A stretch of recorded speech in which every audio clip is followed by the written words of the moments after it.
nagpapasalamat po kami, Panginoon God, na muli dinala mo ang aming panyapak sa lugar na ito to bless your holy name, Father. Salamat po, Diyos, sa napakagandang panahon bagamat umuulan. Ngunit ang iyong pag-ibig sa amin, O Diyos, ay napakainit, Panginoon. Sa oras po ito, bago po namin umpisahan, O Diyos, ang aming second service, Panginoon. Dalangin po namin, O Diyos, na patawarin po kami ano man ang nagawa po namin pagkukulang, pagkakasala sa inyo. Linisin niyo po kami, Panginoon, upang maging marapat po kami. Dakilang Diyos, tanggapin niyo po, God, ang aming mga buhay bilang mabangong sa iyo sa iyong harapan, Ama. O Diyos, itinataas po namin ang aming pastor na gagamitin sa umaga nito. Bayaan mo, Diyos, ang iyong kapangyarihan. The anointing power of the Holy Spirit be upon him, O God. Salamat po, Diyos. Ikaw po, Diyos, ang may taas, madakila sa aming kalagitnaan. Dahil, Lord Diyos, mahal na mahal ka po namin. At Lord, salamat ng marami. Sa iyo po namin binabalik lahat po ng kapurihan, kalwalatian, karangalan sa pangalan ni Jesus. Amen.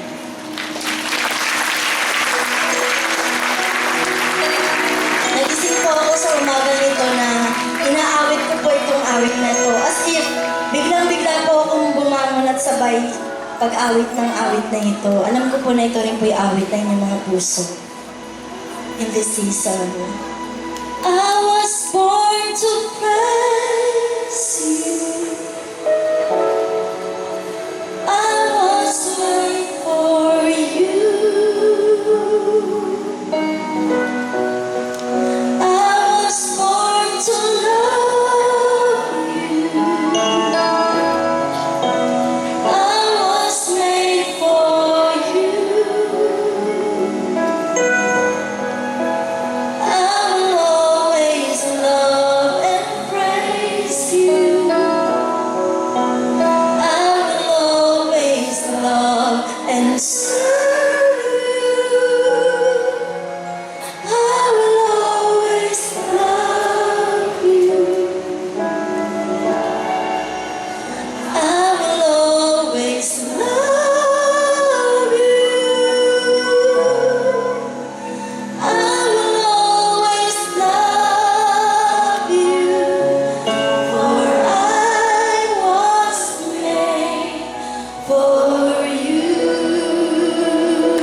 verse 5. God's love has been poured out into our hearts. You know, in this season, it's not only the songs that He brought us that is flowing, but also the love of Christ is overflowing. Do you receive it? Woo! God's love has been poured out into our hearts through the Holy Spirit who has been given to us. And this love rekindles our first love to Jesus. Praise God. Let's love the Lord today. Raise your hands to Jesus again and let us love the Lord. Oh, hallelujah. We love you, God. We love you, God the Father. We love you, God the Son. We love you, God the Holy Spirit. We know that you are one. We love you. We love you, God the Father. We love you, God the Son. We love you, God the Holy Spirit. We know that you are one. We long to be near you. We worship and adore you. Always seek you.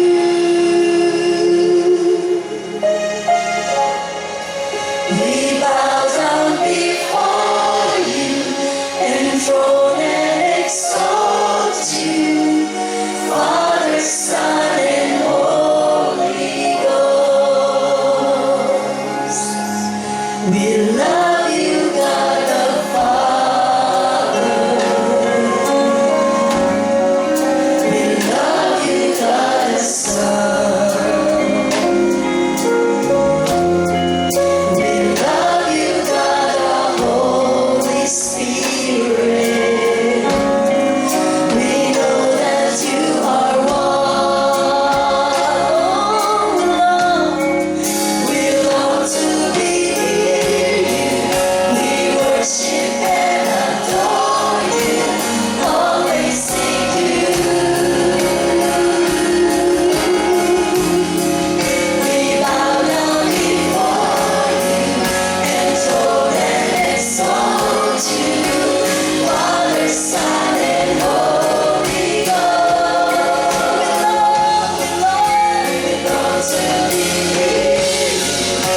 Father, Son, and Holy Ghost. Father, Son, and Holy Ghost. And I love you. Yes, I love you.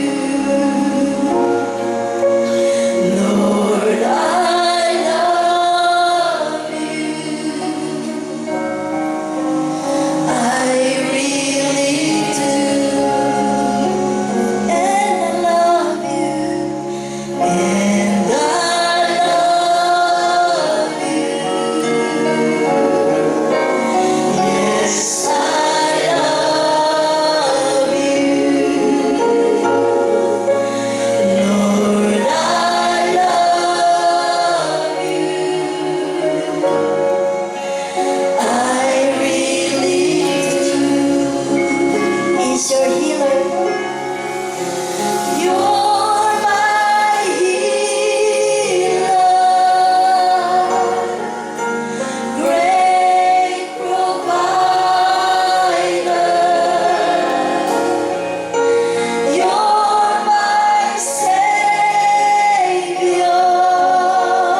exalted. Lift your hands.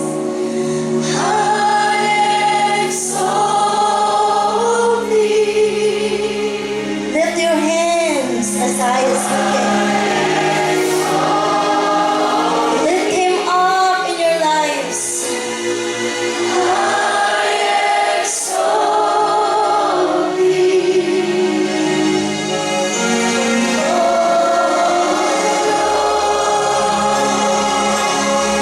From the bottom of your heart,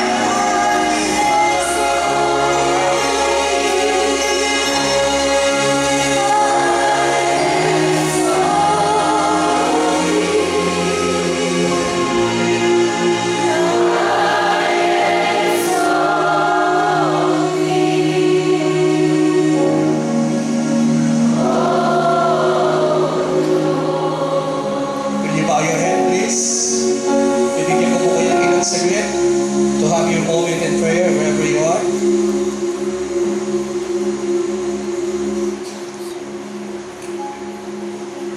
Thank you, Holy Spirit.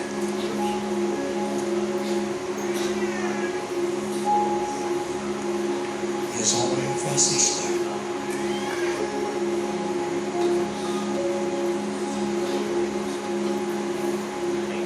Hallelujah. Lift your hands.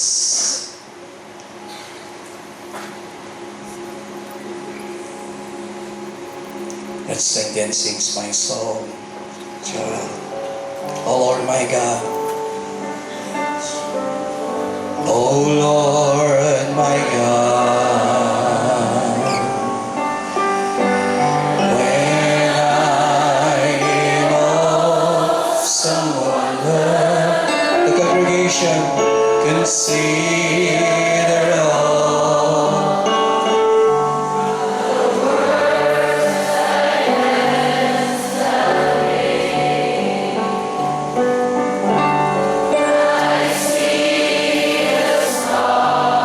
And I hear the roaring thunder.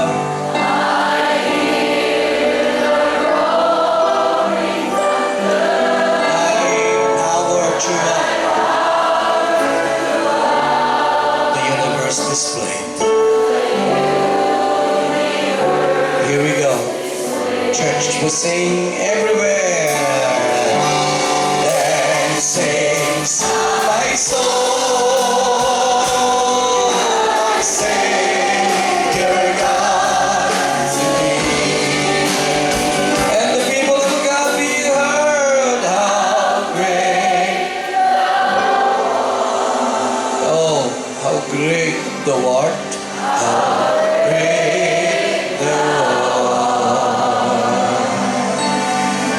And then sings. Let us touch your anointing everywhere. Oh, how great thou art. Bring it, Joel.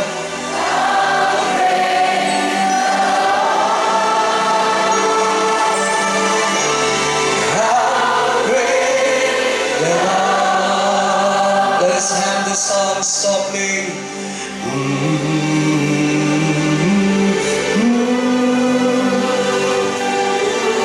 Bring it. And let the Holy Spirit of worship arise within your heart.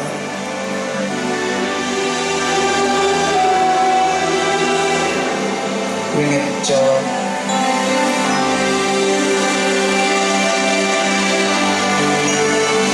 Oh, the Spirit of the Lord is touching the place.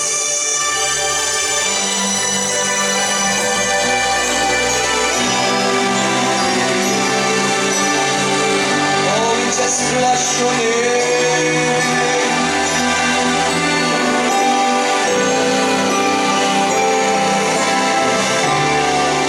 Here we go, one more time, everywhere. Then says my soul.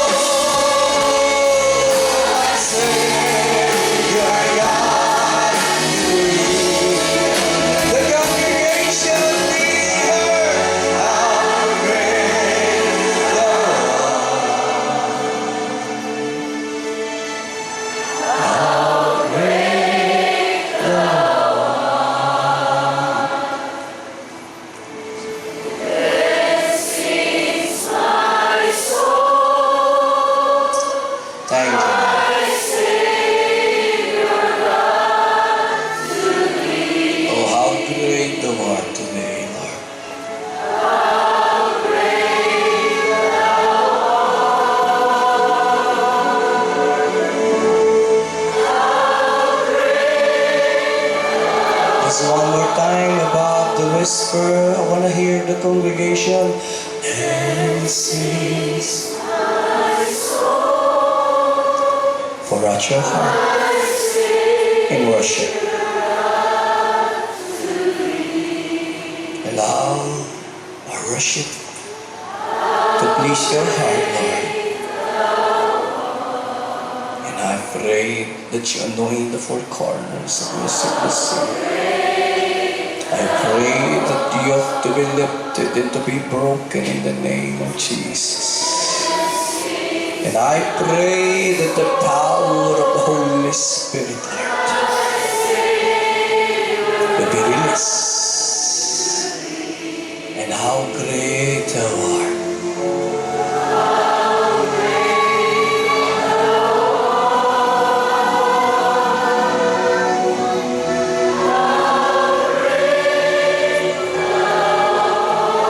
Ang buhay ko'y sa'yo na ialay.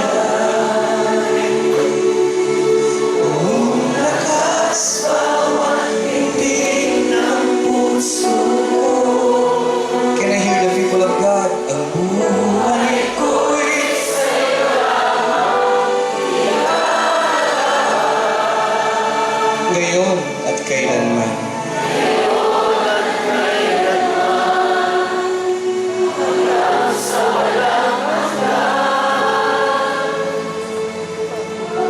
Puri ko pagmamahal ay sa'yo lang dumudulog.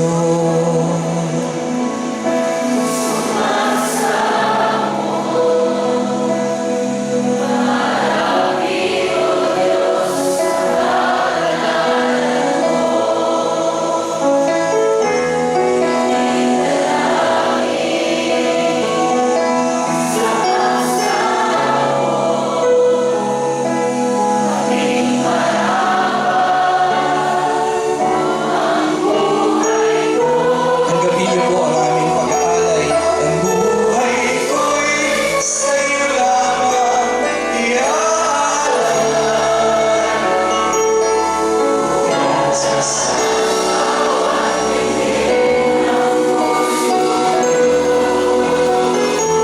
Ang buhay ko'y sa'yo lamang ilalarawan. Ngayon at kailanman, hanggang sa walang hanggan. Papuri ko't pagmamahal. Sa huling pagkakataon, hihiling ko pong nakataas ang ating kamay. Ito po ang ating panalangin. Ang buhay ko'y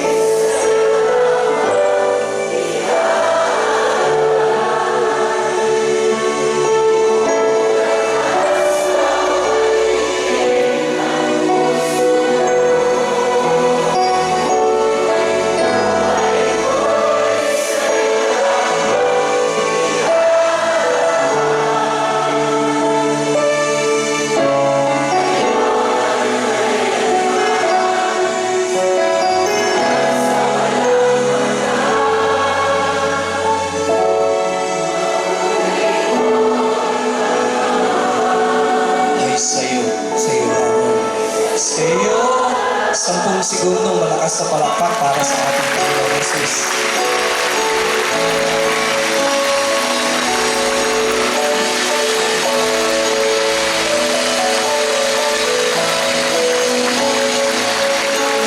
Bago po tayo po ngayong umaga, kumapahinga po tayo ng 1 hanggang 5 at sabihin natin, I'm glad you are here.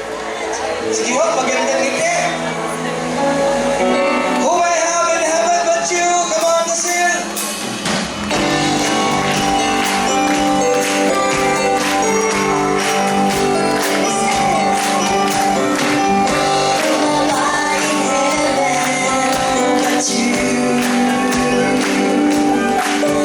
There is nothing on earth I desire beside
ko ay ikaw, kalakasan ko ay ikaw, kalakasan ko ay ikaw ang kakalakasan ko.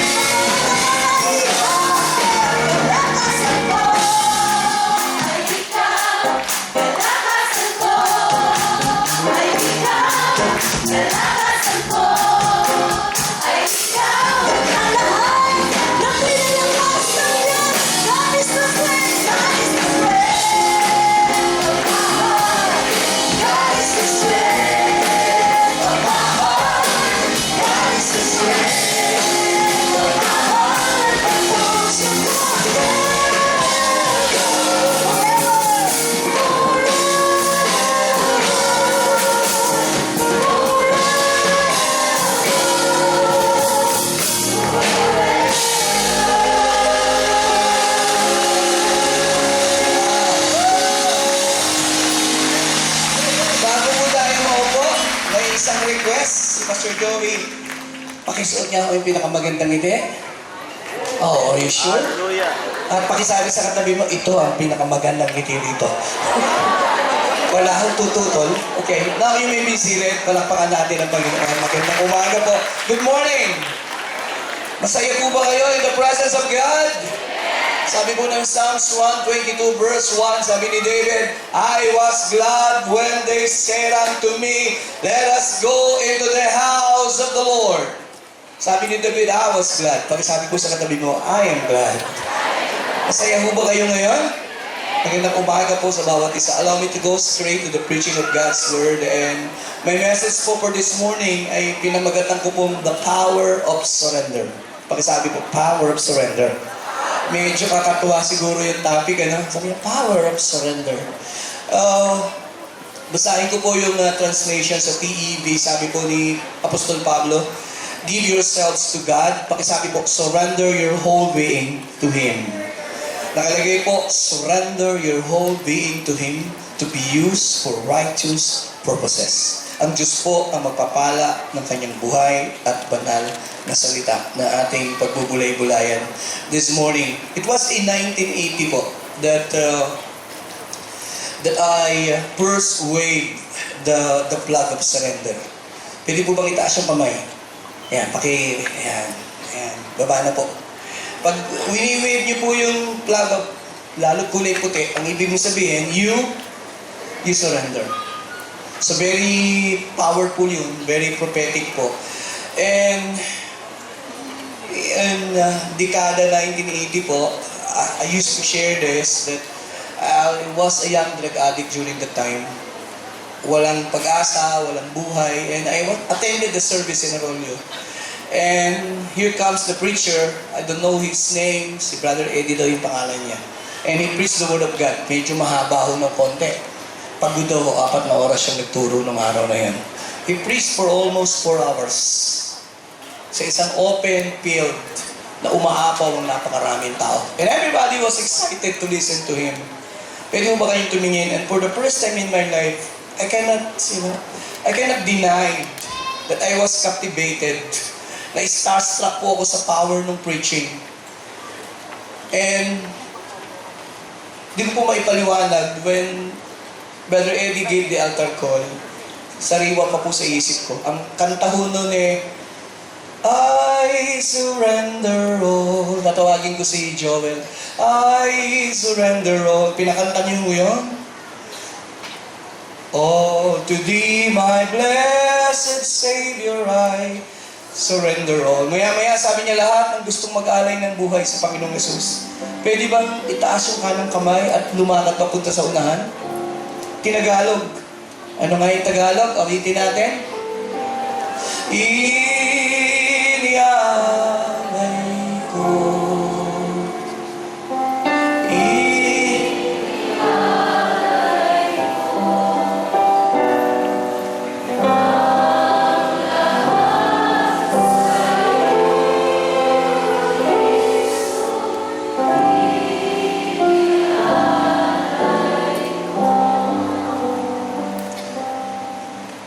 Kung may isang unang awit na nagmarka sa aking puso, ito po yung awit na yun, I surrender all.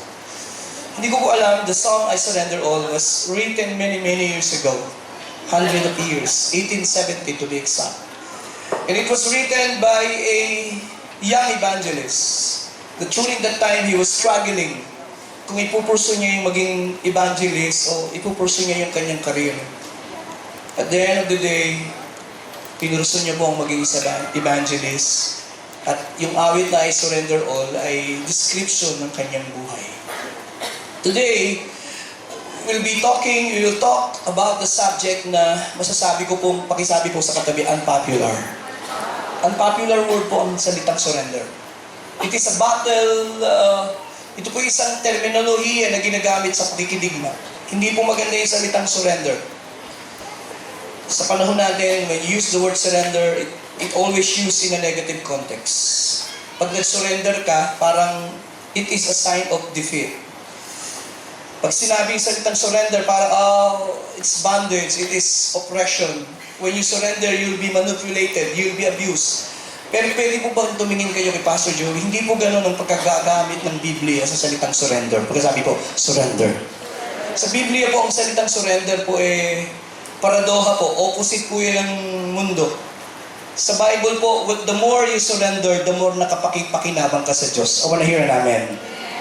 I started pastoring at the age of 21. Ngayon po ay 55 na po ako sa taon na ito. Birthday ko po sa October. Advance happy birthday sa akin. And I'll be 55 this coming October. I started at the age of 21. So, much of my life, half of my life, even half of it, 34 years ng paglilingkod ko. Ito lang po ang naging buhay ko, ang paglingkuran ng Panginoon. At may tatlong prinsipyo po akong natutuhan sa paglilingkod sa Panginoon. It is not enough, pwede mo kayong tumingin, to know God's will and to know God's purpose. Ang daming books po, knowing God's will, knowing God's purpose. Pero gusto ko pong sabihin sa inyo, it's not enough to know God's will. Bali wala po yun kung hindi mo surrender ang sarili mo sa Diyos. Say amen. Ang purposes at ang will ng Diyos ay mangyayari lamang the moment you surrender to God. At sabihin mo, Lord, let your will be done. Isa po sa mga natuklasan ko sa buhay na ito, only surrendered people are the ones God uses the most. Tingin po kay Pastor Joey. Read your Bible. And siguro, pag-aralan yung history. Lahat ng ginamit ng Diyos mightily ay yung mga taong nag-surrender ng buhay sa Diyos. Wala po akong nakita ng isang taong ginamit ng Diyos mightily ng kanyang buhay not completely surrendered to God. Ang mga ginagamit po ng Diyos, yung mga taong handang ialay ang lahat-lahat nila sa Diyos. So, today, let me talk the subject about the power of surrender. Let me start by giving you 3 things. Initial observation ko po. Binasa ko po ang buong Bible. Number 1, surrender is a prerequisite for becoming a disciple of Christ. It is impossible. You cannot be a genuine disciple of Jesus unless you are willing to surrender to Jesus. Tumingin po kayo kay Pastor Joey. Hindi po siya manililang, hindi po siya mandaraya. Nasasabihin niya lang, sumunod ka, madali lang. Hindi po. Jesus Christ, ang kanyang imbitasyon, diretso. Hindi po siya nagpinta ng rosas na pintura at sinabi niyong, your life will be easy if you follow me. No, sabi ng Lord, whoever does not take up his cross and follow me is not worthy of me. Very powerful. Sabi ng Lord, gusto mong maging disciple ko? Take up your cross and follow me. If you will not do that, sabi ng Lord, you are not worthy of me. Sabi niya sa mga disciple, whoever wants to be my disciple must deny themselves and take up their cross and follow me.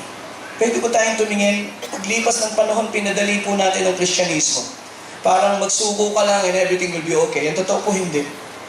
Hindi po tayo hinihilingan ng Diyos na magsuko ng konti. Ang hinihiling ng Diyos ay isuko natin sa Kanya ang totoong buhay. Yan po ang totoong discipleship. Kaya marami pong mga sinasabing so-called na Kristyano, nagsusuko ng buhay paglinggo. At pagdating ng Lunes, babawiin na mabubuhay ulit the way they want to.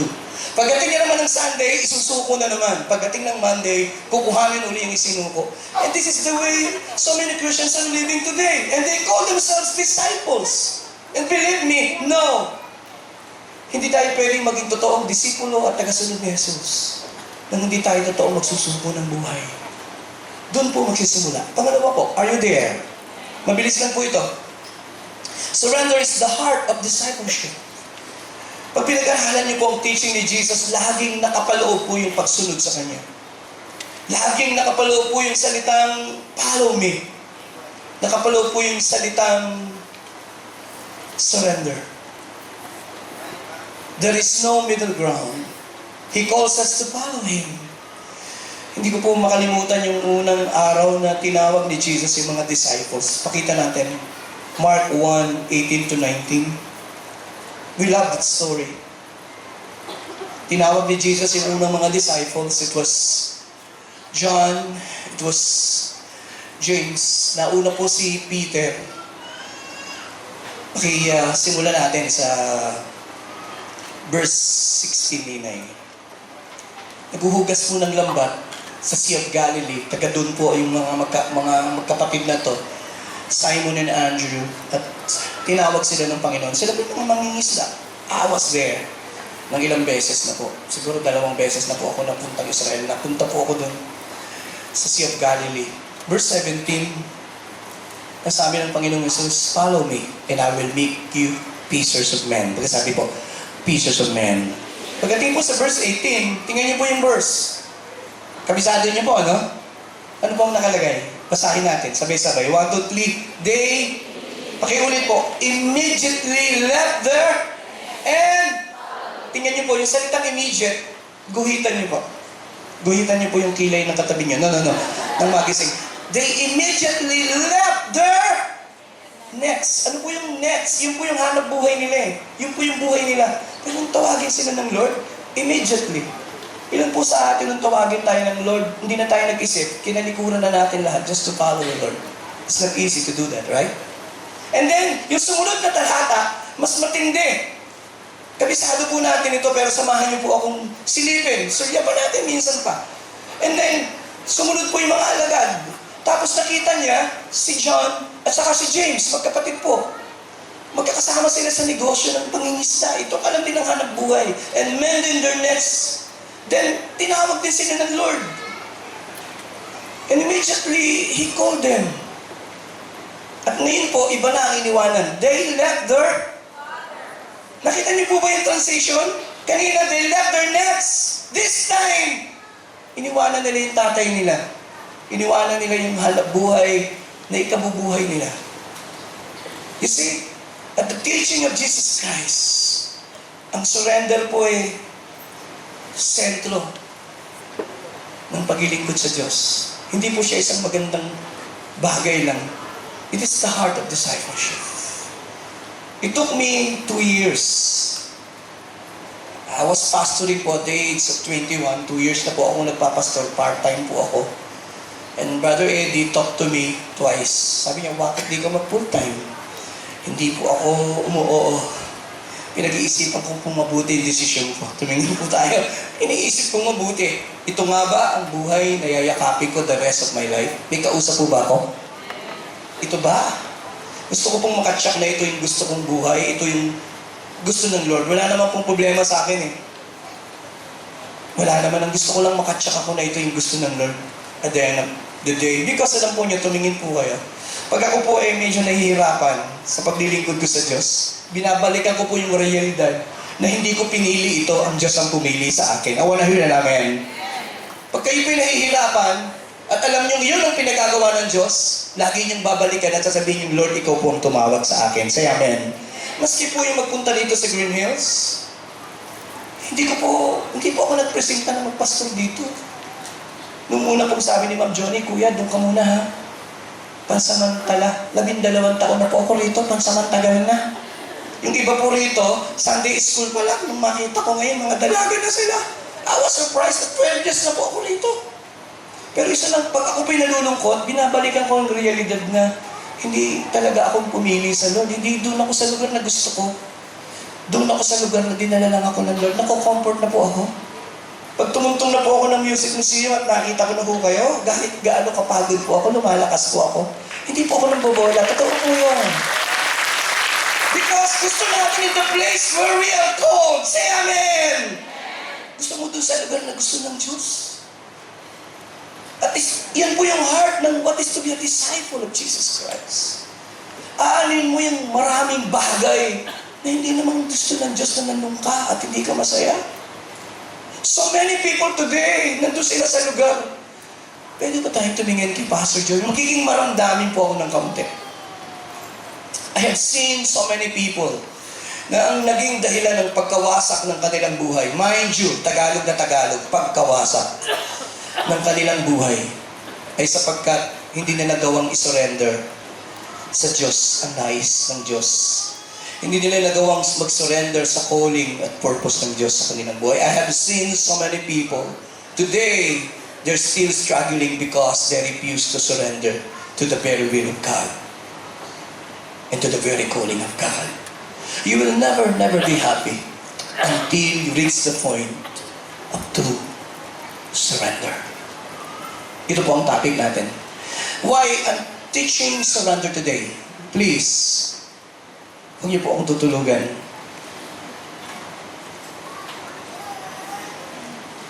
Because this is how Jesus lived. Nung binasa ko pong Bible, why I'm teaching this? Because this is how Jesus lived. Ito ang buhay ni Jesucristo. This is how Jesus lived. His entire life, umikot lang po ang kanyang buhay sa kalooban ng kanyang Ama. This is how Jesus lived. And I believe with all of my heart, ito yung buhay na magiging makabuluhan ng ating buhay. So today, tatlo po ang tatangkain ko. One, I'll try to redefine. Kasi sabi ko, redefine. Because I believe may mga definition na tayo ng salitang surrender. I-redefine natin. Bigyan niya natin ng isang simpleng pakahulugan yung salitang surrender ulit. Because at the end of the day, ang battle po natin is not, the ultimate battle in this life is not with arms. It is in our wills most of the time. Hindi natin maisuko yung ating sarili at kalooban sa gusto ng Diyos. What is the word surrender? Ito po yung salitang surrender. To surrender means to relinquish possession or control to another. Naku, hindi madaling gawin. So surrender mo yung sarili mo sa control ng iba. Gusto mo nga laging in control. Normal po tayo, gusto natin in control. Pag nagulo yung schedule mo, mainit na agad ang ulo mo eh. Normally, pag na-block yung mga pangarap mo, tumingin po kayo, galit ka agad. Why? Because you always want to be in control. Madalas yung mga taong galit ka, tumingin po kayo kay Pastor Joey, yung mga taong ang tingin nyo, binlock ang mga pangarap nyo at naging hadlang para hindi mangyari ang gusto mo. But when we talk about surrender, surrender is you relinquish your possession, your control to another. You submit to the power, authority, and control of another. Naku, napakahirap niyan, Pastor. Totoo po, kaya sabi ko po, hindi naman ito popular na teaching eh. Pag binanggit ko yung salitang surrender, papasok po yung salitang, pagkasabi ko, submission. But this is not a new teaching. Tingin po kayo kay Pastor Joe, hindi naman ito bago. Kinakanta natin, kanina kinakanta natin eh. I surrender all. Ano pa ang mga kanta natin? Ito, naglagay po ako ng ilan. Bigyan mo ako ng G, maestro. All that I am, all that I... Hindi po ba surrender yon? I lay... Hindi po ba surrender yon? Hindi ba surrender po yun? Lord, I give you my... pakilakas po.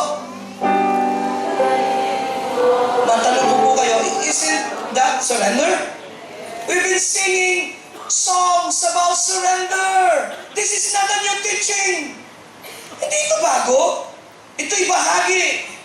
Sabi natin sa one way, Jesus, you are the one way, Jesus, that I could wait for. Tapos may portion na, we live by faith and not by... Oy, gusto ko yung kadugtong. We're living all. Yung pong surrender, kinakanta natin yan, pangkaraniwan po yan eh. But the question is, do I really understand what is the meaning of the word surrender? Pero sabi po nung pinag-aaralan natin, ang salitang surrender, nakapaloob yung salitang submission. You submit. Pakisabi po, pangalawa, obedience. Kapag ikaw po ay nag-submit sa Panginoon, sasubmit mo yung sarili mo. And then, you obey. And then, you dedicate. Yun po yung tatlong salita na nakapaloob dyan. Surrender involves submission. Surrender involves obedience. Surrender involves dedication. Kaya nakita po niyo si Peter, si Andrew, si James, si John. Nung tawagin sila ng Lord, sinurrender nila yung kanilang trabaho, yung kanilang buhay, para gawin yung pinagagawa ng Panginoon. And that is the word surrender. May kausap po ba ako? Mahirap pong mag-surrender. Hindi ko po sinasabing madali. Because it will require us to adjust. Mag-a-adjust ka eh. May kausap po ba ako? I-adjust mo yung pananaw mo, pagkaunawa mo, kung ano sinasabi ng Diyos. It's not easy. Hindi ko po sinasabing ito yung madali. You let go our hold on our perceived rights, agendas, and opinions. Hindi po madali yung salitang surrender. So ito po yung surrender. 5 terms po sa Bible pag binanggit yung surrender. Next slide na tayo. Mga terminolohiya, pag binanggit yung salitang surrender, ang unang papasok, pakisabi po natin, surrender is correct. Naku, wala na po kong kausap. Surrender is tama lang. Ang mag-surrender po ay tama lang eh. When we surrender, we give up. Pero tumingin po kayo kay Pastor Joey. Mali po bang i-surrender mo ang buhay mo sa nagbigay sa iyo ng buhay mo? I wanna hear namin. Mali po ba yun o tama? Mali bang ibigay ko sa Diyos na nagbigay ng aking buhay, the prime years of my life? Pag sinabi mo sa akin, nagkamali ka, hindi po ako nagkamali. I believe, nang ialay ko kay Jesus ang 5 years ng buhay ko, I'll be 55. If God will give me another 5 years, then I'll be 60. If God will give me another 5 years, then I'll be 65. Pag sinabi ng marami nagkamali ako, sabi ko hindi ako nagkamali.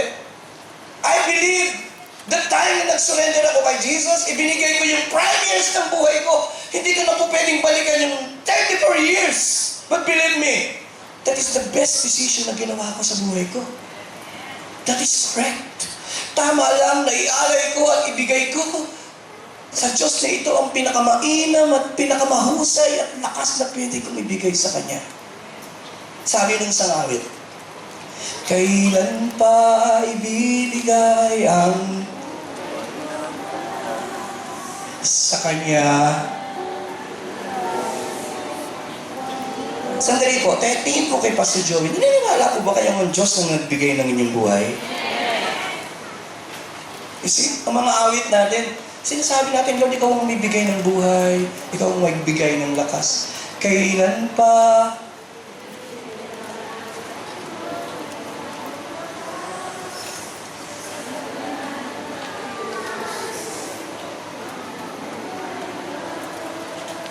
Gusto ko po yung tulay niya. At kung ang araw mo'y... Noong isang araw, tinitingnan ko po yung mga picture. Nagninong ako sa kasal kahapon. Yung bata, sabi ko, Sunday school lang ito nung many years ago. Kasi 30 years na yung church na yun eh. And now, nag-asawa na siya And then sabi sa akin ng tatay, tingnan yung pastor yung mga picture natin dati. Oo nga, sabi ko, makapal pa ako dyan. Nagpapalit po yung mga pictures natin. Lilipas po ang panahon natin. Say amen. I wanna hear namin today. But I think the issue is, I believe it is correct. Tama lang. Pwede ba tayong tumingin kay Pastor Joey? Sabi ko, magiging maramdamin po ako. I believe kung may isang persona na may karapatan sa buhay na ito, ay ang Diyos na nagbigay nito. At siya po ay ang Panginoong Jesus. Palakpakan nga po natin ang Panginoon. Naku, wala po ang kausap. He holds the rightful place. Kung may isang persona sa mundong ito na may karapatang magmay-ari ng buhay ko. Kanina kinakanta natin, ang buhay ko'y sa'yo lamang iaalay. Palabigin natin. Buong naku naman. Ang buhay ko'y sa'yo lamang. Ewan ko po kung mali yan, pero ang alam ko, yan ang tama.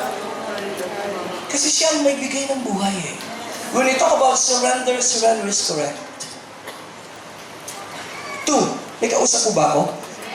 When we talk about surrender in the context of the Bible, it is by choice. Pakisabi po natin, it is a choice. Parang TESDA lang yan dati, Senator, no? Sa TESDA, may choice ka.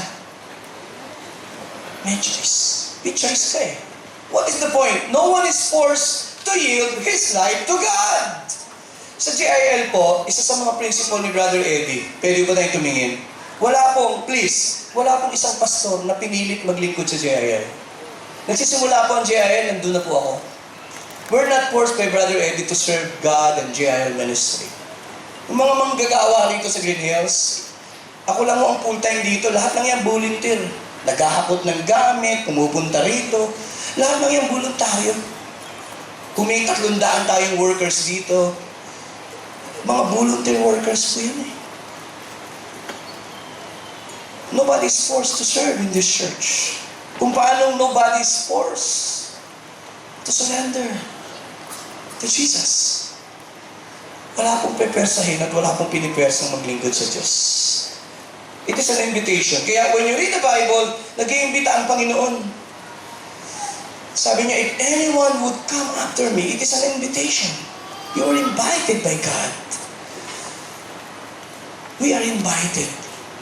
No one is forced.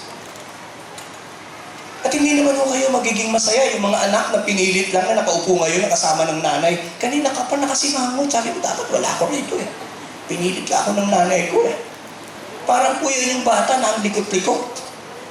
Eh, napapahiya na po yung nanay kasi ang likot-likot. Alam mo naman tayo, mga anak natin, kung pag nagkukulit eh. Di ba? Dinilata ng nanay at sabi ng nanay sa bata, maupo ka! Yung bata naupo. Pero sabi ng bata, I'm sitting on the outside but I am standing on the inside.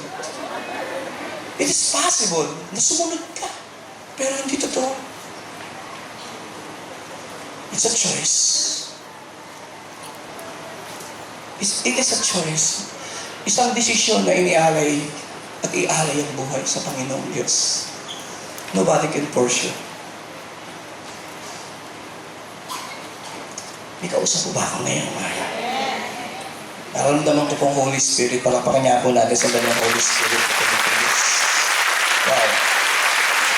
Pangatlo po, na terminolohiya when we talk about surrender the cup, it is continuous. Continuous po, hindi minsan lang. Nasupungan ko po na paulit-ulit ako nag-ahandog ng buhay sa Diyos. Bakit po? Tingin po kayo. Kasi minsan may tinuturo ang Lord na mali sa akin na kailangan ko i-surrender. Are you there? Siguro kayo din. May mga bagay na sinasabi ang Lord, anak, you surrender this. Anak, you put this down. Anak, you correct this. Along the way, in our relationship with God, nagiging pinakamadali pong mag-surrender pag kumbinyente. But there are times, ang surrender po hindi po convenient. Mahirap pong mag-surrender minsan. It is not convenient. It is not comfortable. It's mahirap. Yung isa-surrender mo yung right mo na gumante, at sasabihin mo, Lord, kung hindi lang dahil sa iyo, Lord, matagal ko nang ginantihan ito. May kausap po ba tayo? This surrender na makasakit din ang kapwa. It's hard. Pero gusto mo mag-surrender at sabihin mo, Lord, sinusurrender ko yung kakayanan kong gumante. At sinasabi kong ikaw ang gaganti para sa akin. May kausap po ba si Pastor Joey? May sinasabi mo, Lord, hayaan mong sabihin kong ikaw ang magtatanggol sa akin. Mahirap po. Pwede ba tayong tumingin? Mahirap po yung you have so much power pero hindi mo ginagamit kasi ayaw mong pangunahan ng Diyos. It takes humility to do that. May kausap pa po ba ako? Number 4, I hope still there. Bibilisan mo na lang po. Surrender is sweet. When we are not forced to do this. Gusto po ng Diyos yung surrender na hindi obligasyon.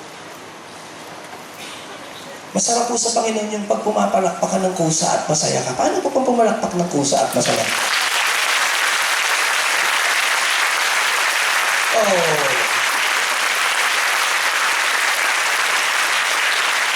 Masarap po yung... Kaya may isang awit na, in sweet abandon, total surrender.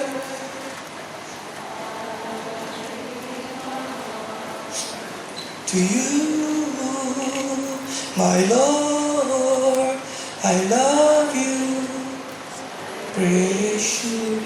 Mga may edad lang mo, nakakaalam yan. Tumigil lang iba, my Lord, I worship. Aba, mas dumadami yung may edad. My Lord. Pakitaas po yung kanang kamay at pakisabi sa Kanya,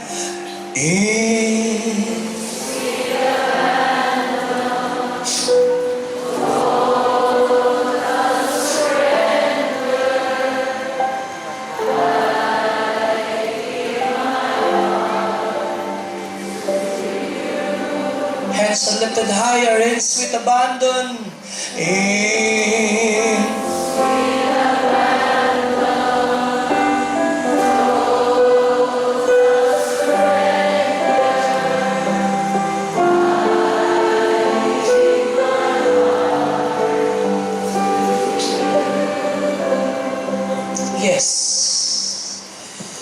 Ang surrender ho, papaliwanag ko lang sa inyo. Ang surrender po kasi, hindi po ito defeat. It is not defeat when you surrender to God. Hindi ka po natalo.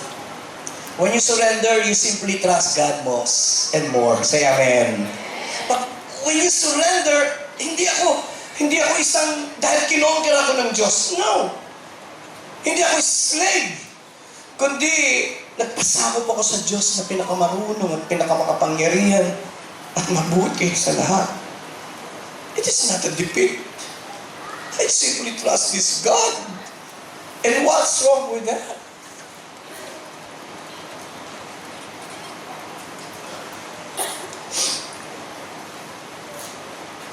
What's wrong with surrender when you know you are surrendering to the most loving, wise person in this world?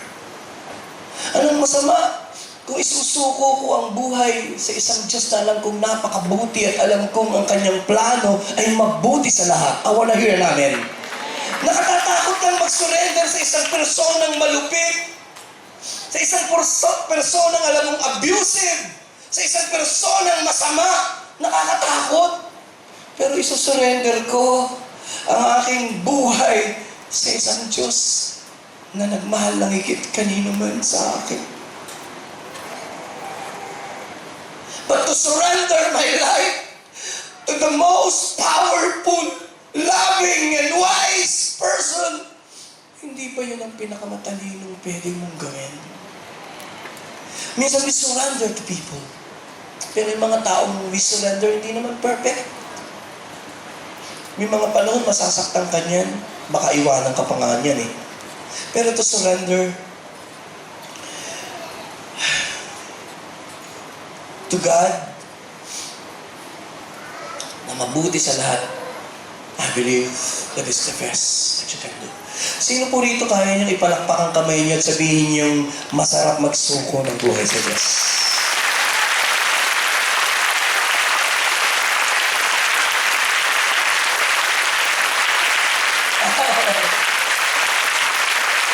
Can you imagine, church, kung ang isang kagaya ko, kasi at the end of the day, susurrender ka sa iba't ibang bagay. If you don't surrender to God, you might surrender to drugs. Are you there? You might surrender to sin. You might surrender to pride. Ilan na nag-surrender dahil sa lust of the flesh. Sinurrender nila ang sarili nila sa pita ng laman at ang buhay nila today destroyed ng family. Ilan ang isinurrender ang sarili nila sa love of money and today ang kanilang buhay ay destroyed. Whether you like it or not, Kung kanino mo isusurrender ang buhay mo, yun ang kukontrol ng iyong future. O, hear namin. May kausap po ba si Pastor Joey? Early stage of my life, I surrender my life to drugs. I walk in darkness. I walk literally naked. Walang hiya, sorry for the word. Walang kahiya-hiya. But I'm glad that the Lord gave me the chance to know Him and to surrender my life to Him, to Jesus. To Jesus I surrender all. To Jesus I will give my all and all.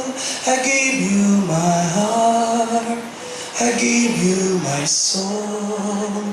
To Jesus I surrender all.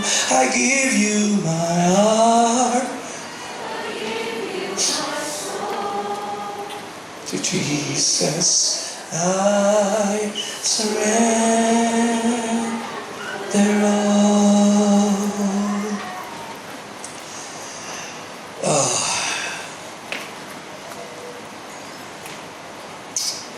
I sense the Spirit of God touching the voice. I want to stop on this for a while. Hindi po dapat ang pagsusuko yung masama ang loob natin. Sige na lang, sige na lang. Wala na akong choice eh. Wala na akong magawa eh. You push me to the wall and I need to do this. But surrender should be sweet. When you lift your hands freely, when you worship Him freely, nobody's forcing you to lift your hands.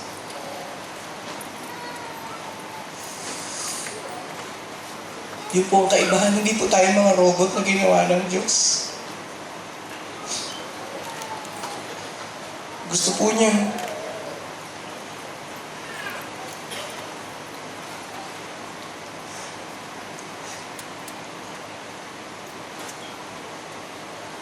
Wholehearted. Nobody forces us. Aanin ng Diyos ang ating pagsamba ngayon kung napilitan tayong pumalakpak. Aanin niya ang ating mga pagsamba ngayon kung napilitan lang tayo itaas ang kamay at sambahin siya. Pwedeng gawin ng Diyos po yun because He's God, right? Are you there? Pero hindi po yun ang pleasure ng Diyos. Ang pleasure po ng Lord eh, when we willingly love Him and serve Him. And then, the pleasure of the Lord. Again, I'll give you the chance to clap your hands freely and honor the Lord in our ways.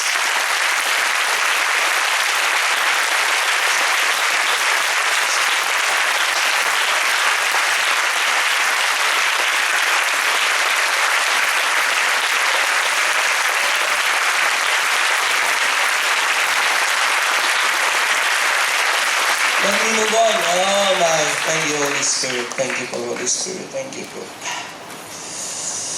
Of course, last but not least, when we talk about surrender, nais po ng Diyos complete. Pakisabi ko, complete.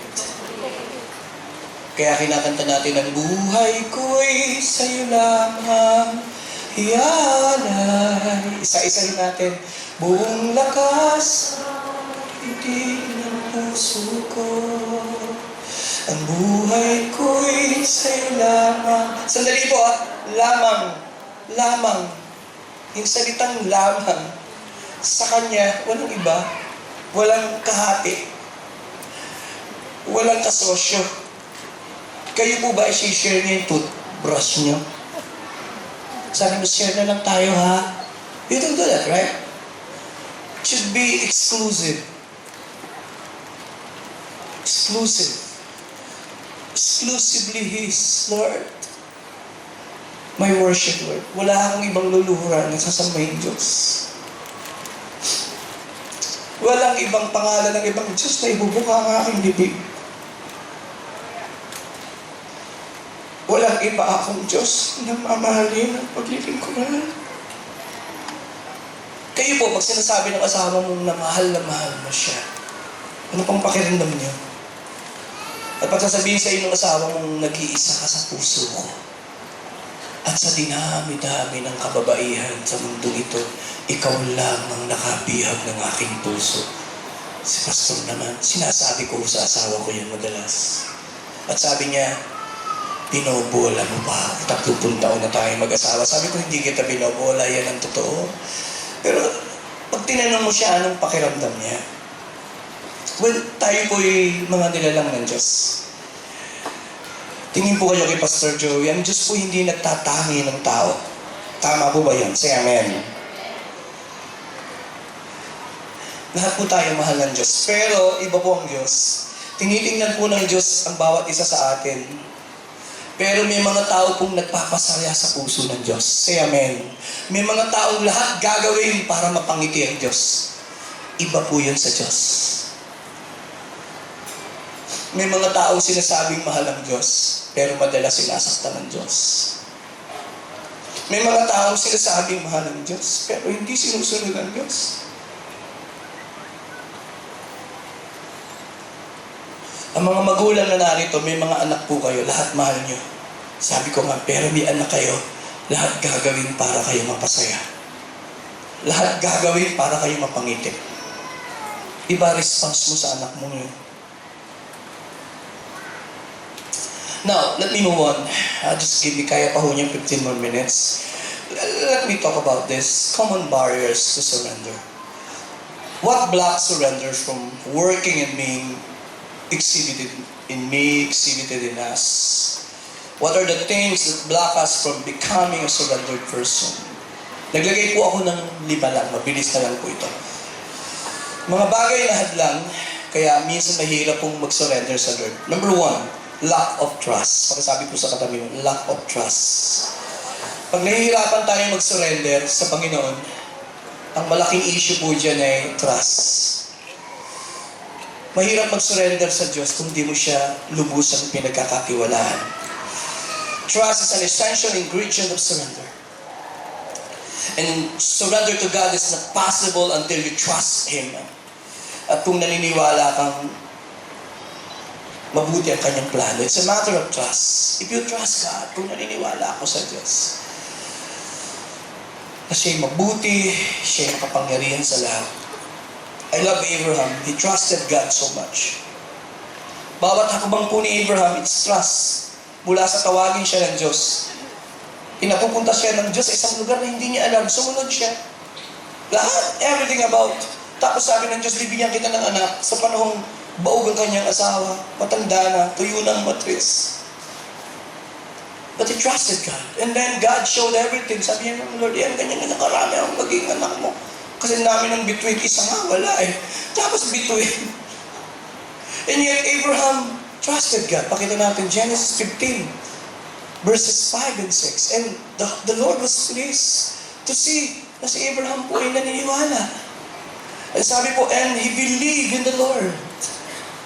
Ang pinakamalaking issue, kaya hindi tayo makapag-surrender, baka hindi ka lubusang nagtitiwala sa Diyos. Dapat mag-settled na po tayo ngayon.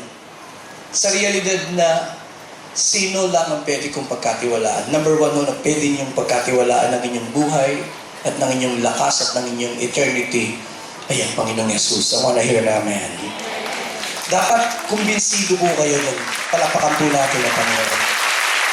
Dapat convinced ka. Why? Bakit hindi ko kay Buddha sinurrender ang buhay ko? Bakit hindi kay Allah? Ang daming Diyos, di ba sa mundo? Are you listening? Bakit kay, why? To Jesus Christ alone. Lahat po sila they claim. May kiniklaim sila eh. But si Jesus lang po ang... Pag tinanong niyo ako, why I surrender my life to Jesus? Basic po ang sagot ko. Buddha died and he remained dead. Patay pa rin po siya ngayon. Ang lahat ng mga propeta, namatay ngayon patay. Everyone was conquered by death. But there is only one person who conquered death, and that is Jesus Christ. Kanino ko ititiwala ang aking buhay? Sa tanging Jesus na namatay at muling mabuhay. And He died, and He rose again. I wanna hear an amen. Meron nga lang akong isang kaluluwa eh. Meron lang ako isang nag-iisang buhay. Kaya ito ko po ititiwala. Isusugal ko ba to? Naisip niyo po ba yun? Milyon-milyong tao. Hindi nila alam kung kanino ilalagak ang buhay.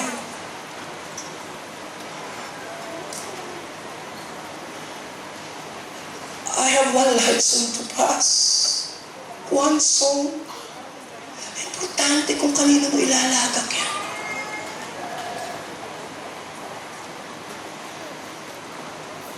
At may isa lang akong kilalang alam ko. Alam ko sa puso ko na kayang-kaya niyang ingatan ng nag-iisa kong buhay at ang nag-iisa kong kaluluwa. At ang pangalan niya ay Jesus. Why I gave my all to Jesus? Because He died for me. Because He gave Himself for me. Yan lang ang kwento ng buhay. May isang buhay lang tayong lilipas. And at the end of the day, let me just share this story. Just give me 10 more minutes. May isa pong isang bata. Patay na po yung tatay niya. Patay na yung kapatid niya. Matanda na yung nanay niya. Nakatira lang po sila sa isang mahirap na lugar. Ang trabaho po ng bata ay mag-deliver ng dyaryo. Sapat po yung kita niya para pakainin si nanay. And then, pinipilit niya pong mag-ipon ng konting pera kasi palapit na yung birthday ni nanay. And then, paglipas ng panahon, nakaipon siya ng konti. And birthday ni nanay that day, hindi niya alam, sabi niya, napakaliit ng pera ito, anong pwede kong bilhin para kay nanay. Today is her birthday. Naisip po niya, nagpunta po siya dun sa isang nilarasyonan niya. At nakita niya, gumagawa po ng bouquet of flowers. Dala-dala niya yung ilang barya. At sabi niya doon sa suki, sabi niya, suki, bakit nandito ka? Birthday ng nanay ko. Wala akong maibibigay. May konti akong barya. Ilang bulaklak ang kayang bilhin ito para kay nanay. Gusto ko lang siya mapangiti. Birthday niya ngayon. Sabi po nung lalaki, nasuki niya, sabi niya, sige, igagawa kita ng pinakamagandang bouquet. At kung magkano yung baryang yan na naibayan mo. Ginawa po niya ng magandang bouquet yung bata. Because it is the birthday ng nanay ng bata. At ibinigay niya. Sabi niya, magkano to? Kung magkano yung barya mo? At dala-dala niya po yung bouquet ng flowers. Tuwan-tuwa siya. At tumakbo po siya sa sobrang tuwa. Gusto niya maibigay. Hindi po na napansin. Nakago. At doon po sa tapat, nasagasaan po siya ng truck. And he almost died. Sinugod po siya sa hospital. And he was dying in the hospital. Nung magising po siya, he was dying. Nahimasmasan na po siya. Then he remembered. It is the birthday of her mom. Sabi niya, nasaan po yung bulaklak na hawak ko kanina? Sabi niya, huwag ka mag-alala. Sabi ng doktor, secure yung bulaklak. Sinakay sa ambulansya. Sabi ng bata, nahihirapan po akong huminga, Dok. Mamamatay na po ako. Hindi po kumikibo yung doktor. Kung ako po'y mamamatay na ngayon, pakideliver naman yung bulaklak sa nanay ko. Birthday niya. At kung mamamatay ako ngayon, pakisabi sa kanya, namatay ako, na iniisip ko siya. At mahal na mahal ko siya. Namatay po ang bata. And the doctor was forced to bring this bouquet of flowers to the mom in the squatter. And the mom was so weak, nagulat siya, akala niya yung anak niya. Sabi niya, ikaw na ba yan, anak? Hindi po makasagot yung doktor. Sabi ng doktor, hindi po, nanay. Ako po si ganito at kinuwento niya. And inabot po yung bouquet of flowers. And the mom almost died. But tinitingnan niya po yung bulaklak. Pwede ko bang hilingin na tumingin kayo kay Pastor Joey? 2,000 years ago, may isang namatay na po. And the only reason kaya siya namatay, dahil mahal ka niya. Now tell me, sa isang Diyos na kayang ibigay ang kanyang kaisa-isang anak, hindi mo pa siya kayang pagkatiwalaan ng iyong buhay. Today, I want you to give your best clap offering sa Diyos na ito na nagmahal sa iyo ng iyong anak. Everywhere! Ang buhay ko'y sa'yo lamang, iyan ay buong lakas at pintig ng puso.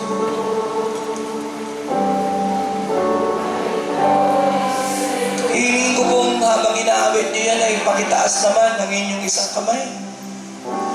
Yun at kayo. Kung hindi po sobrang hiling ko, dalawang kamay po sana.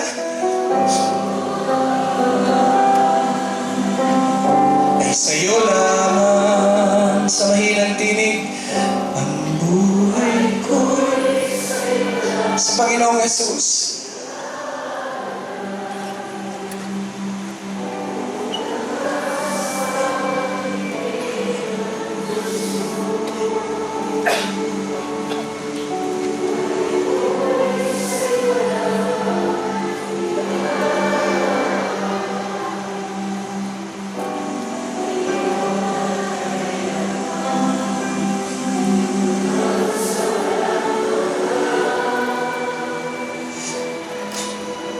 Puri ko.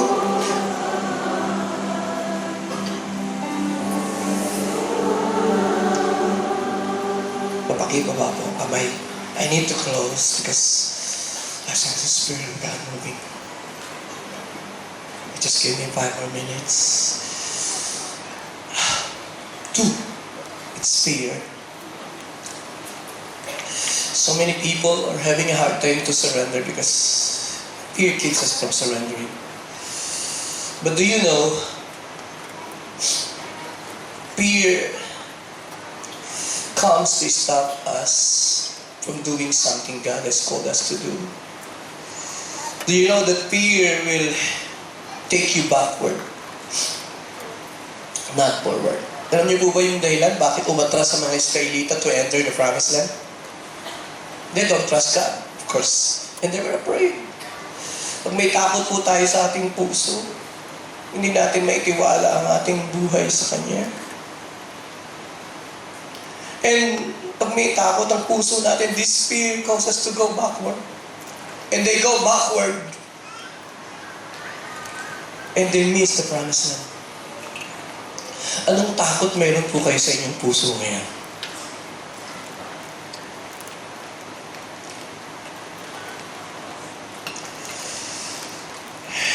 Fear stands at the door of your destiny.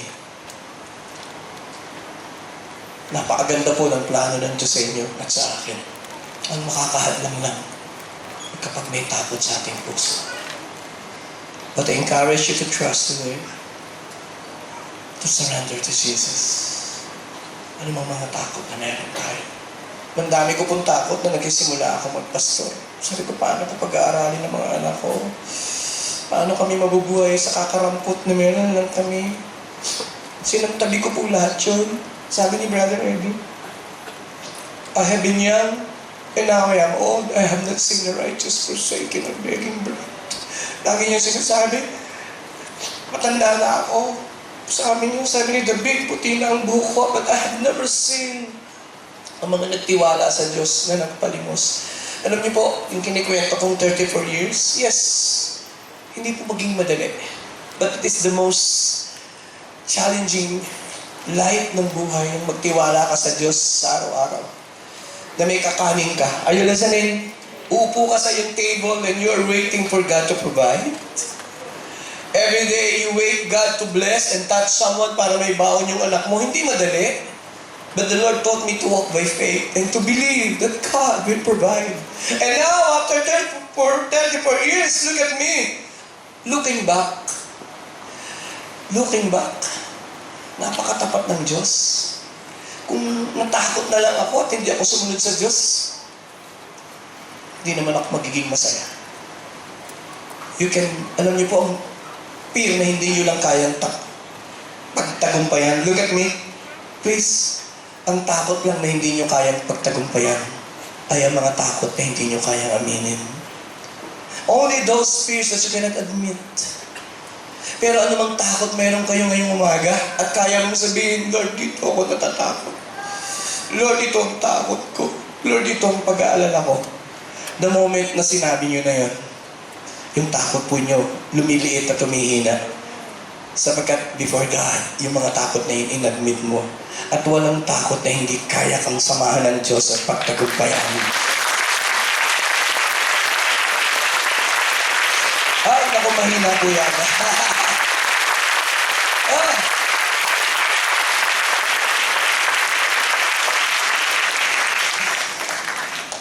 You're the best audience. Nahihirapan po ako mag-close. Number 3, 4 and 5. Pakisabi po, pride. Minsan, ang tingin natin, mas kaya nyo bang patakbuhin ng better ang buhay mo kaysa sa Panginoon? Baka naman kailangan umalis ka dyan sa driver's seat at sabihin mo, Lord, will you drive today? You will be the driver of my life. Minsan kailangan umalis ka para sabihin, Lord, please, Lord, drive. Please, guide. Hindi po ako naniniwala na mas matalino tayo sa Diyos. Hindi ako naniniwala na mas alam natin ang future kaysa sa Diyos. Are you there? Hindi po ako naniniwala na mas alam natin ang lahat ng solusyon ng problema. But along the way, if we trust God and we surrender to Him, He knows everything. But sometimes, because of pride, we struggle a lot. We are human. Tayo po'y tao lang. Masasaid ang lakas natin. Manghihina din tayo isang araw. Salamat na lang, may isang Diyos na hindi nanghihina, hindi napapagod, pwede natin pagkatiwalaan sa lahat ng panahon. Nako, parang mas maganda po kung malakas na palakpakan. Karapat dapat sa Diyos na yan.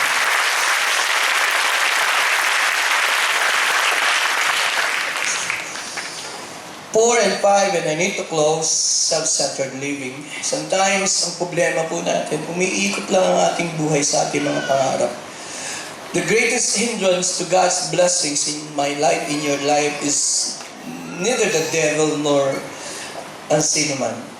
The greatest hindrance, most of the time, is our personal ambition, our selfish desire, our self-centered desire, believing that our ambition is more satisfying than God's desire. Kapag inisip mo na yung mga pangarap mo, yun ang higit na magpapasaya sa'yo. Pwede ba tayong tumingin? Tatanungin ko po kayo, mas alam ba ng Diyos ang magpapasaya sa'yo o mas alam mo? Wala na po akong kausap. Do you believe? Mas alam mo ba what is most and more satisfying to you than God? Minsan naisip mo, mas alam ko yata yung magpapasaya sa akin kaysa sa Diyos. Nagkakamali ka. Mas alam ng Diyos ang totoo magpapasaya sa'yo. Balikan niyo po yung simpleng katuruan niya, Lord. Oo nga, mas alam mo. May mga bagay po, mapapasaya tayo ng samantala. Mas alam po ng Diyos what makes you really happy and satisfied in this life. Kaya po walang kalugihan talaga pag nag-surrender ka sa Diyos. Are you there? Last, Pastor, kanina po niyo sinabi magko-close. I'm almost there. Sin.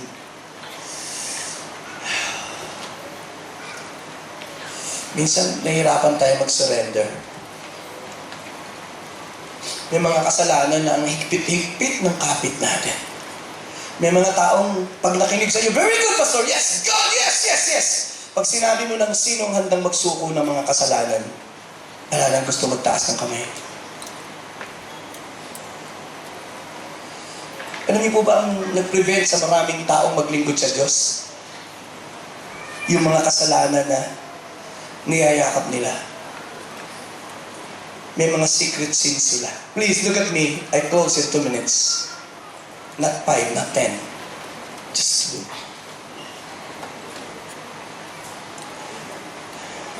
Alam niyo po, ang nag-destroy ng buhay ng maraming tao, mas niyakap nila yung kasalanan. Ayaw nilang i-give up. They thought na yung kasalanan yun, pag give up nila, hindi na sila magiging masaya. That is the biggest lie. Tumingin po kayo kay Pastor Sube. That is the biggest lie. Are you telling me living in sin is more satisfying than living in the will of God? Ulitin ko po, baka hindi niyo ako narinig. Are you telling me living in sin is more satisfying than doing the will of God? I don't think so. Living in sin is just temporary. Mabubuhay ka lang dito ng ilang taon at panahon. Lilipas yan. Tatanda ka. Ang mga bagay ng mundo ay lilipas. But only who does the will of God who lives forever. Huwag po natin ipagpalit. Look at me. Huwag natin ipagpalit sa pansamantalang kasiyahan ng kasalanan ang ating eternity. Kung may dapat itama sa buhay natin ngayong umaga, itama natin. Baka magising tayo at mamatay sa kasalanan at magising tayo sa impyerno at kapahamakan. I am preaching the Word of God today and I'm telling you this. God is calling you to repent and renounce the hidden sins that we are doing. What kills the church? Hidden sin. I was surprised. And the Lord placed in my heart, I was praying 2 days ago. I was shaking. What kills the church? Hidden sin. Marami pong mga taong tumatayo ng pulpito, nagpapaawit, nagpipray, mga known people, may mga kasalanang itinatago sa buhay nila. Isang kilalang worship leader many years ago, she was popular, she was known, but she was living in sin. I was surprised. When I listened to the confession, because ang kanyang asawa working abroad, I was surprised na nagpupunta ito sa hotel kasama ng ibang lalaki. But on a Sunday, you stand and lead people to worship. What kills the church? Secret sin. Today is the time for us. Ito po ang oras. Kung may sin na dapat tayong surrender natin sa Lord. Lord, surrender.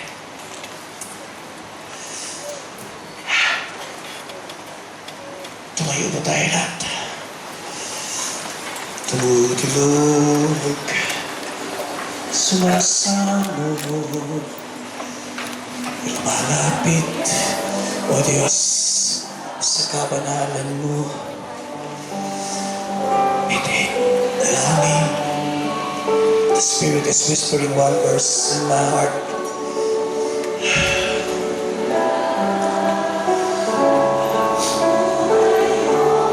Ang buhay ko'y sa iyo lamang.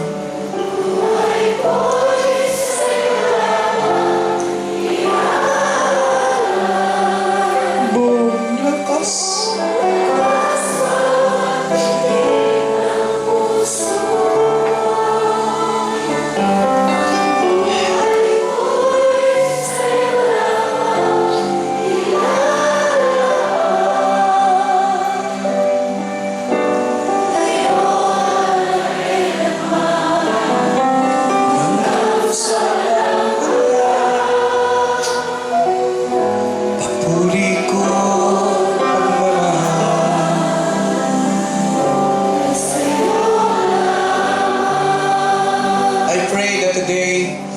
Allow me to pray, Father, the best I can and the best I knew, I share thy word to this place.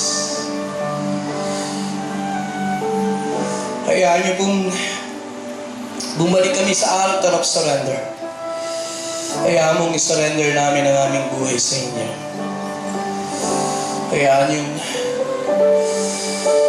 ilagak namin ang lahat-lahat namin sa inyo ngayong umaga nito. Pakitaas po ang dalawang kamay at pakisabi lang, Panginoong Yesus, ako po'y nagpapasya na muling ialay, muling isuko ang aking buhay sa iyo. Ikaw na nagmahal sa akin ng gayon na lamang, nag-aalay ng iyong buhay upang ako'y maligtas. Patawarin niyo po ako. Hugasan niyo po ako ng iyong mapulang dugo. Palayain niyo po ako sa anumang kapos na kasalanan. At sa oras na ito, muli kong iniaalay, isinusuko ang aking buong buhay sa nag-iisang tagapagligtas at tanging Panginoon. At ikaw po yun, Panginoong Yesus. Palapakan niya po natin ang Panginoon.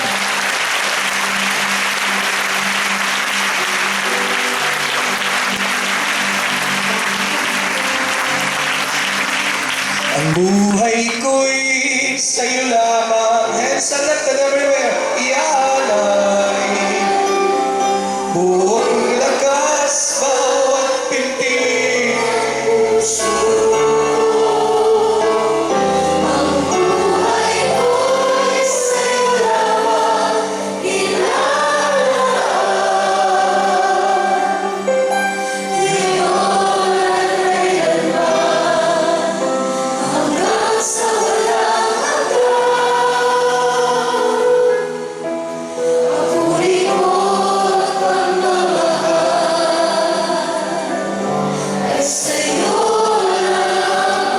Verses po ang ilalagay ng Holy Spirit to tell you as I close.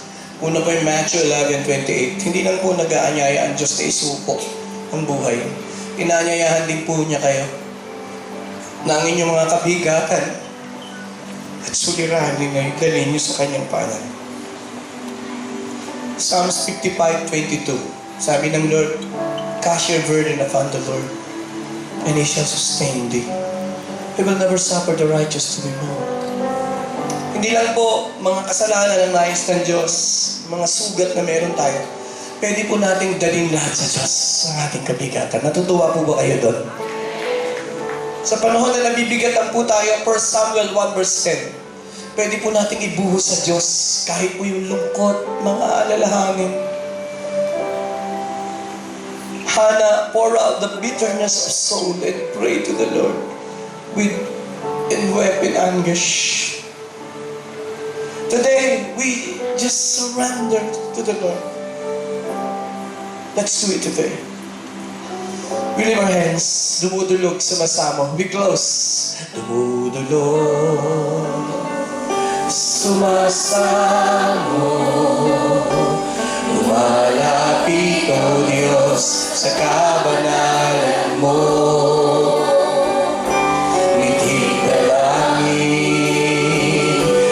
Pagsamo, maging malaman ang buhay ko. The congregation, one more time, dumudulog. Dumudulog. Pakitaas nga po ang dalawang kamay. Lumalapit, O Diyos, sa kabanalan mo. Every instrument lifted everywhere. Kalangin.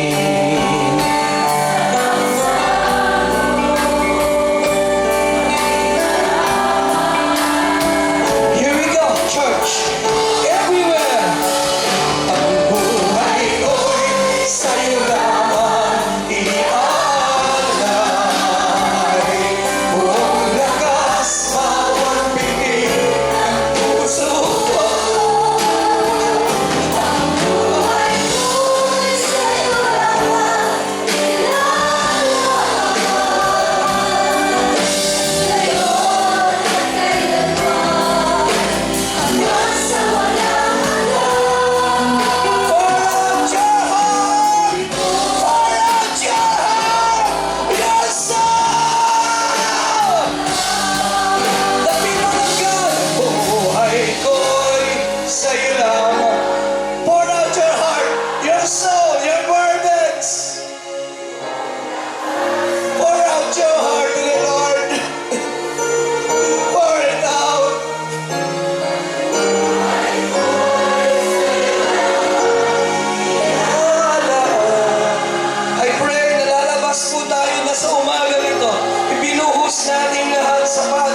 Diyos, ang ating kabigatan, kalungkutan, sama ng loob at takot.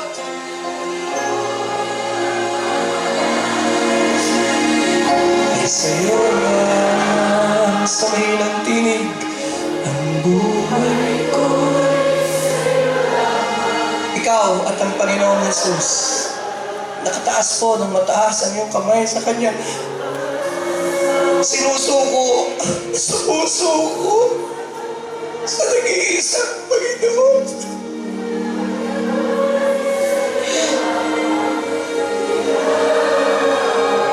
Bawat takot, bawat kirot, bawat pag-aalala,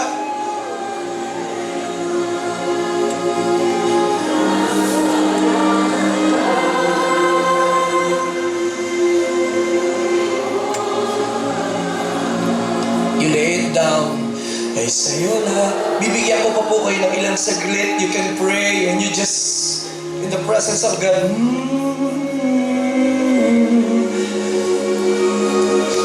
At Panginoong Diyos, punuin mo ng kapayapaan ang kanilang puso. Pawiin mo ang takot at pag-aalala. Bigyan mo sila ng kapayapaan, hindi malililit ng sino man. Bigyan mo sila ng katantagan ng pananampalataya na gawin ang inyong kalooban. Tulungan mo silang magpatuloy na lumakad at gawin ang nais mo. Tulungan mo silang maging malakas, matatag sa pananampalataya at paglilingkod. Pakitaas mo ang kamay, palakasin mo ang mga kamay na ito na napagod.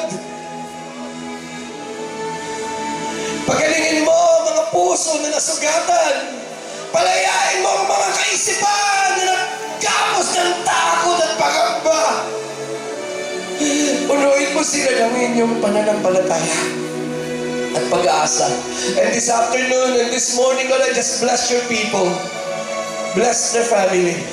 I-bless mo ang kanilang tinapay. I-bless mo ang kanilang sambayan. We surrender to you, Lord. We surrender to your Lordship. We surrender. We surrender. We surrender. And we lift our hands higher and we close everywhere. Ang buhay